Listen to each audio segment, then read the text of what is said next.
జై శ్రీమన్నారాయణ అండి. అందరికీ నమస్తే. నేను ఇప్పుడు ఈవేళ మీకు చెప్పేది ఏంటంటే, అసలు మన హిందూ మతం ఎక్కడికి వెళ్తుంది, ఏమవుతుంది, ఏం జరుగుతుంది, దీని గురించి మనం లోతుగా ప్రక్షాళన చేయకపోతే రానున్న భవిష్యత్తులో హిందూ మతం అనేది కనుమరుగైపోతుంది. ఈవేళ పెద్ద తిరుపతి లడ్డూలు దాంట్లో తీసుకున్న సంఘటన చూస్తే, నేను ప్రతీ నెల చాలాసార్లు, సంవత్సరంలో ఎన్నిసార్లు వెళ్తానో నాకే తెలియదు. పెద్ద తిరుపతి వెళ్ళినప్పుడల్లా ట్రిప్పుకి 20 లడ్డూలు 25 లడ్డూలు తెస్తుంటాం. అంటే అక్కడ అన్ని లడ్డూలు ఎవరో 2 లడ్డు ఇస్తారు మనిషికి. ఎన్నిసార్లు నిలబడతానో నాకు తెలుసు, ఎంత కష్టపడి తెస్తారు. ఆ తెచ్చిన లడ్డూల్ని నేను మా ఇంటి లైన్లోకి, మా బంధువర్గానికి, మా ఫ్రెండ్స్కి, మా పిల్లలకి నేను ప్రసాదం ఇస్తుంటాను.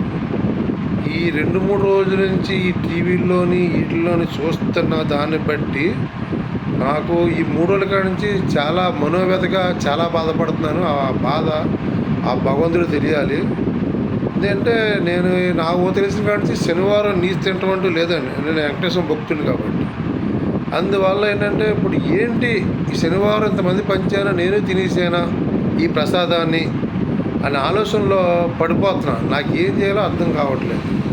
దీని గురించి మనం లోతుగా విశ్లేషించి పరీక్షించకపోతే రాను రాను మన భవిష్యత్తులో ఏం చేస్తామో తెలియదు.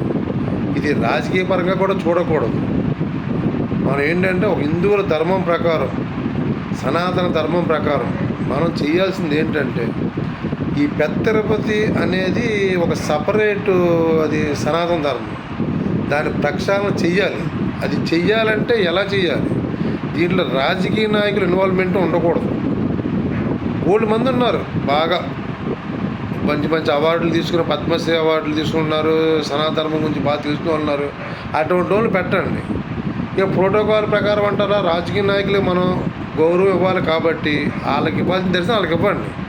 ఈ ప్రసాదాల విషయాల్లోని, దర్శనాల విషయాల్లోని రాజకీయ ఇన్వాల్వ్మెంట్ అనేది కరెక్ట్ కాదు. గౌరవనీయులైన ముఖ్యమంత్రి మన నారా చంద్రబాబు నాయుడు గారికి కానీ, మన పవన్ కళ్యాణ్ గారికి కానీ నేను చెప్పేది ఏంటంటే, దీనికోసం మీరు లోతుగా విశ్లేషించి ప్రక్షాళన చేసి ఎలా చేస్తే బాగుంటుందో అది చేసి, కొద్దిగా దీన్ని మీ ఒక్క విషయం కింద కాకుండా, రాజకీయ పరంగా కాకుండా, కొన్ని కోట్ల మంది బాధపడే విషయం ఇది. దీన్ని ఏం చేస్తే బాగుంటుంది అనేది మీరు బాగా లోతుగా విశ్లేషించి ప్రక్షాళన చేసి ఒక మంచి నిర్ణయం తీసుకుంటారని నేనైతే ఆశిస్తున్నాను. ఎందువల్లంటే, ఇప్పుడు ఈ బాధ మనం చెప్పుకోలేనిది. ఇప్పుడు ఏ స్నానం చేస్తేనో, పసుపు నీళ్ళు చల్లుకుంటేనో, లేదంటే గంగలో మునిగితే పోయేది కాదు ఇది. దీనికి ఏం చేయాలో అర్థం కావట్లా ఇప్పుడు దీని పరిస్థితి. దీనికోసం కూడా మన పురోహితులు కానీ, మన మిగతా వాళ్ళు కానీ కొద్దిగా దీని గురించి బాగా ఆలోచించి అది ఏం చేస్తే బాగుంటుంది అనేది అది చేస్తే బాగుంటుందని నా ఉద్దేశం.